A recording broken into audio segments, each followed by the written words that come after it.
Oyagala kutandika kulima oba kulunda, weefunira amagezi ag'ekikugu okuva mu balimi n'abalunzi ab'enkizo okwetoloola eggwanga mu pulogulaamu y'enganzi Happy Farmers, ensi y'obulimi n'obulunzi with Ivan Chimuli-Kigozi.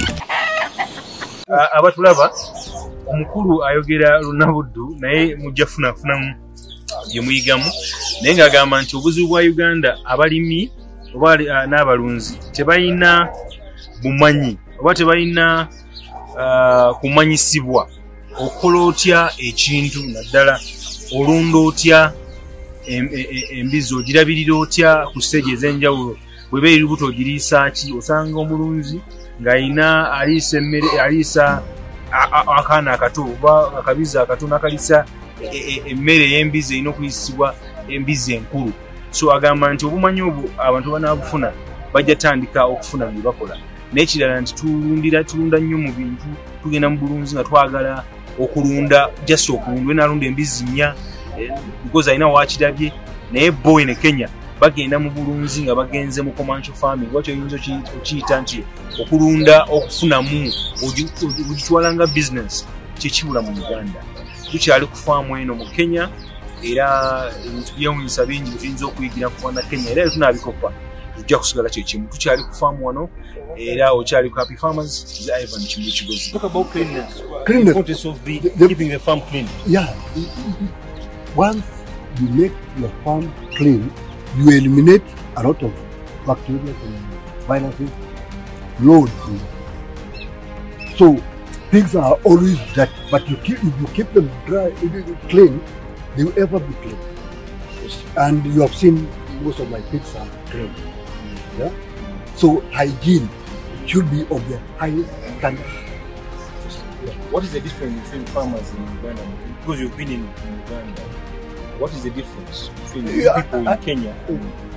Because you are far ahead. Yeah. When you visit this farm, you realize that there are things that you don't. It's a matter of technical know-how.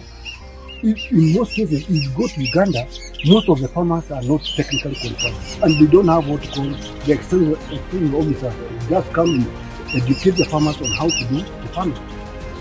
In fact, I was telling somebody, if only I can get a piece of land in Uganda, I would rather be in Uganda or in Congo and Rwanda than in Kenya when it comes to pig farming. Because when you look at this area, we have got it's dry, yeah, but you have water. Yeah.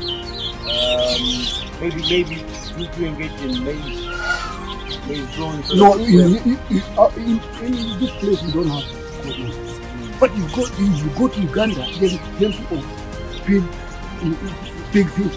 Fertile soil. Fertile soil, it's ever rainy, and you should use what you call sweet potatoes.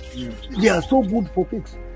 But here you don't have. You see something like muhogo, the cassava. Yes. It's so good for the pigs. We don't have them here. In Uganda, you have a lot of raw materials that can make feed better than Kenya. But what is the problem? Why farmers are so laziness? Not laziness, but technical know-how. The challenges we have in Uganda is that most of the farmers, they know what you can call the indigenous farming. They inherited one pig or 3 pigs. They have never gone to a commercial farming. This is commercial farming. It's commercial farming. What we are doing in Uganda, how can you define it? Well, I would say it's just like it's not a business. It's what? It's just keeping for, I think, for fun or something like that. How do you call this? What's boa. Boa. B-O-A-N. It's new boa in there. This is a boa. Boris. Yes. This is boa. This is a boa. This is boa. Boa. B-O-A-N. So you have one on the farm? No, just only 2. So what is the benefit of doing artificial insemination and then having maybe boa on? Number one, in artificial insemination, you get the best in the world, and you can get them from all over the world because it's just a package. But once you keep a boa, you must have appended this one. Space. So that means, in a nutshell, you're saying if you are going for commercial farming, you don't need to rely on boas. Yeah. You have to go for artificial insemination. So, you see, with boas, you might be having some infections, some either hereditary problems, diseases, and cost of feeding that pig. But with artificial insemination, all you need is one bore to locate the head, then you can serve it through AI. It's just like in case of cattle. Interesting. So what else is the same? We've got some gifts. These are the girls. They are just ready for service. Now, come here. I've got a record of service. These are your 4 gates. What do you mean by service? Service to give you just So you have a program of what? Yes. Every pig. Yeah. This has a program. It has a there. It's there. I'm seeing it there. It had the first hit on 4th of December. Then the other one, it came at around 24th of December. The third one, if you look at the first 2 hits and the sequence is okay, you serve it. I served it on 13th. And I used this ball, that's at then she was due to the pig on this particular day, after 21 days. If she didn't, then she would give back here. So you have a clear dates where that insemination happens, and the date of birth. Yeah, view. Oh, interesting. When it will give birth. Yeah. Why are they fighting now? No, they're not. They are on hit. This is. They are mounting on. So talk about the food. I'm seeing food here. Yeah. So you talk about how you maintain the feed. What I normally do, I just go and collect raw materials, like maize jam, like pollen, like all this. Then I bring them here and mix it personally. I don't want any manufacturer to do my thing.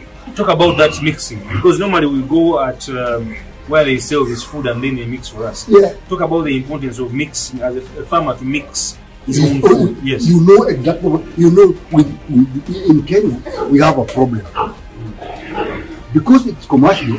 Those who are making food, it's being done commercial. What they normally do, sometimes we go for poor raw material. If you feed your pigs with poor food, at the end of the day, your pig will never grow.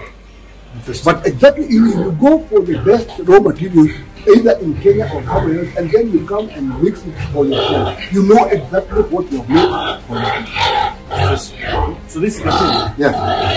So every time.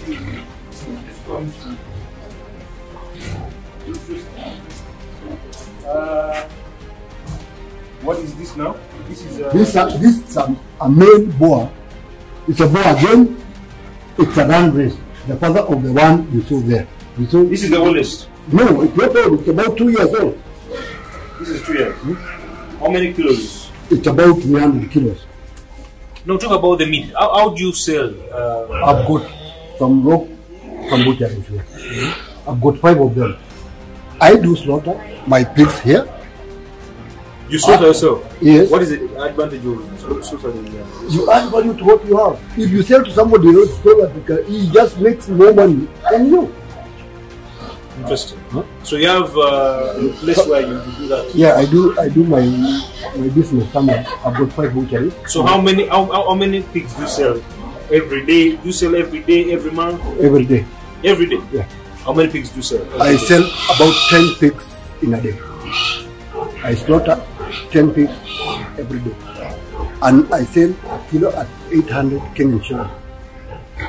If I am to sell to a third party, I'll be getting about 300 shillings per kilo. So you sell. I do add value, and in fact, in near future, I'm going to start making some sausages and special cuts. Interesting. Now, you just come over and see my bacon on the fire.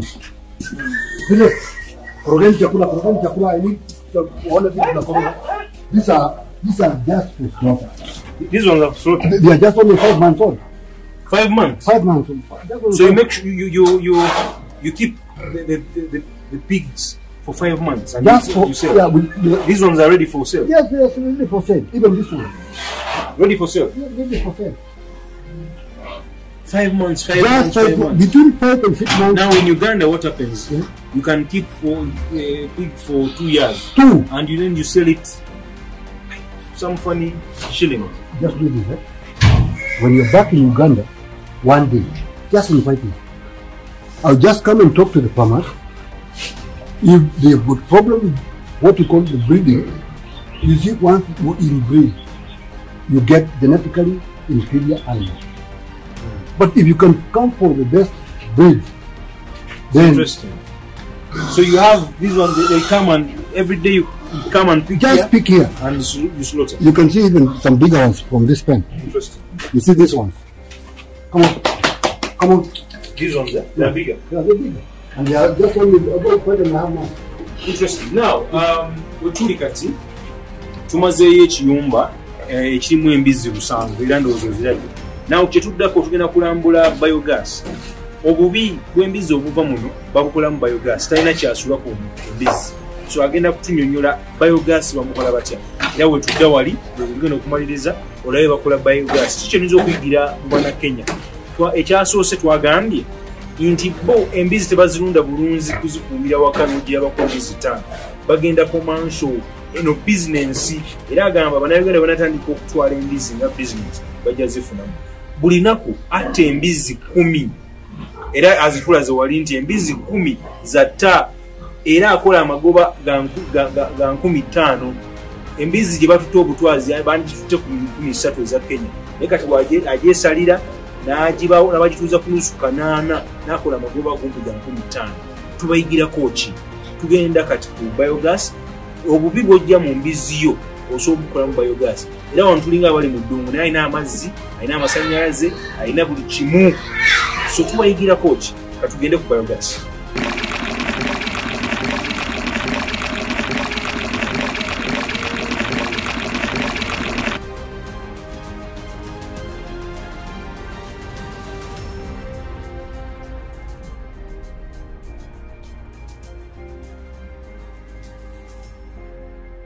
Explain to us the process. The process, after cleaning the pens, after cleaning the pigsty, we normally bring our manure, the correction here.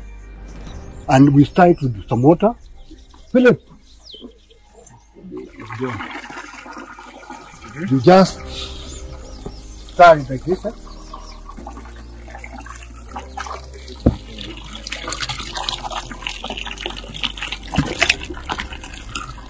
So what are you doing there? I'm just trying to make it a fly.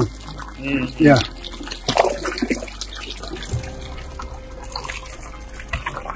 So even the waste for piglets can make biogas. I thought it's only for cows. No, this is I'm slowly on pigs. And just open here. And we start just going downwards to what we call the digester. The digester is just here. You see it's going, just dropping down. Now the digester, here it is, and this is where the gas is being collected. It's not there. That's just a waste. That after collecting, if you put about 100 liters of the slurry there, it will just drop here. And again, it will push another 100 outside there. It's a fan. It keeps it balanced. How can I do this at home without any technical thing? You see, this is my toilet. Up there. This pipe, it brings all the waste from my house just here, mix it to here. This is waste from your house? From my toilet. These are human waste? Yes. So you mix with No, you don't have to mix it at your home, but personally, I did use it just to add to what I have. Other than have a septic tank, I used it will be digested here, and at the end of the day, it will be managed. So what is this? This is just the waste. Just the waste. The gas is already corrected here. This is just the waste. So this is full? Yeah, it's full. Now it just drops there to the field. The field? I'll just correct that one to my greenhouses. In fact, it was blown up by the wind. I used to have some fish down there. I used to distill some water during the rainy season. and I had some, what do you call them? We call them mudfish. Big ones, weighing about 3-4 kilos. Interesting. This is biogas. This biogas. Simply you can use it. You just go to my kitchen and see I've got a lot of, I can even feed about 10 or 20 families with fire. That's why I don't use firewood. I don't have to cut anything here. Yeah. So use biogas from Purposely, nothing else other than biogas. I love the process. That's why I'm telling you this is a green energy farm. It's a what? A green energy farm. Abatulaba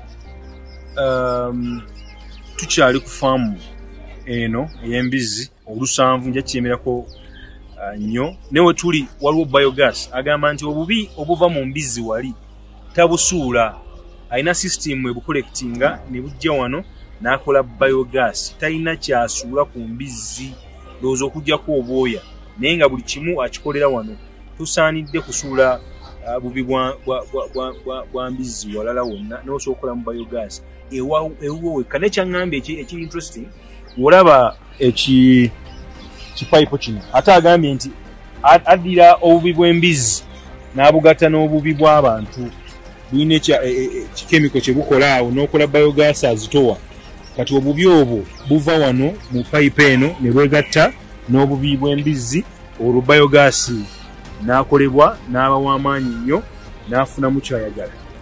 Like any other farmer, you can't have rosy, environment and whatever you're doing. There are challenges. Have you faced any challenge? Yes, I do. In this business? Yeah. Number one, feed.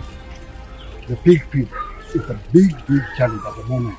And even before this drought, we had several challenges, and especially we do compete. In Kenya, we do compete. Our maize, when we grow maize, people rely fully on maize. And at the same time, livestock. Livestock do feed on the same type of maize. Yeah? Now, our biggest challenge is how to get quality feed. It's not a matter of feed, but quality feed. It's not locally available. I'm telling you. That's number one. Number two, the challenge is water. Although I've got a borehole here, most farmers, they are facing a big challenge because they don't have water. The third one is market. About half of Kenya, it's a Muslim portion.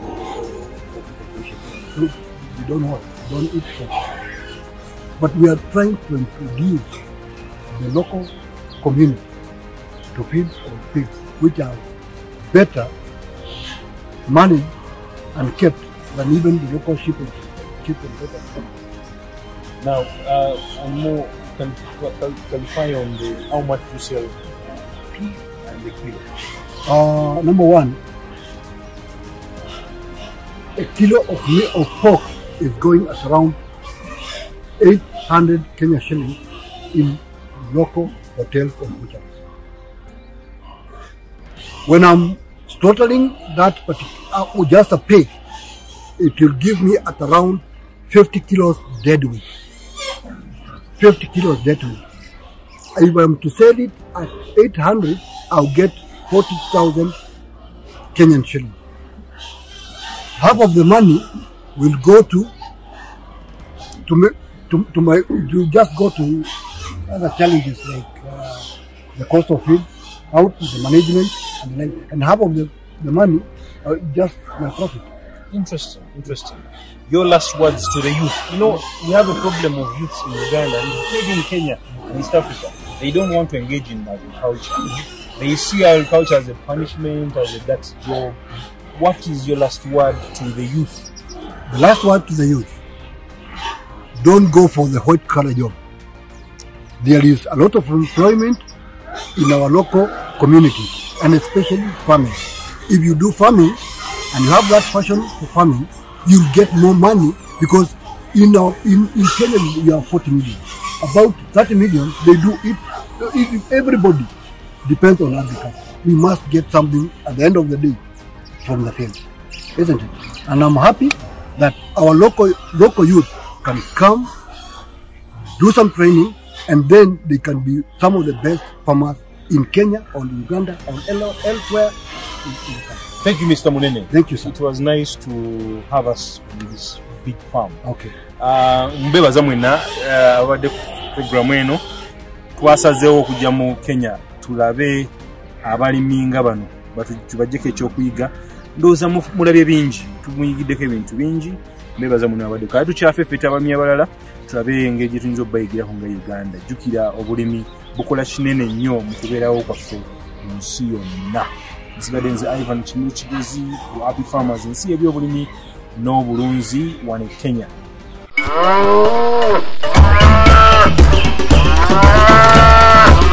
Oyagala kutandika kulima oba kulunda? Weefunira amagezi ag'ekikugu okuva mu balimi n'abalunzi ab'enkizo okwetoloola eggwanga mu pulogulaamu y'enganzi Happy Farmers, ensi y'obulimi n'obulunzi with Ivan Kimukigozi.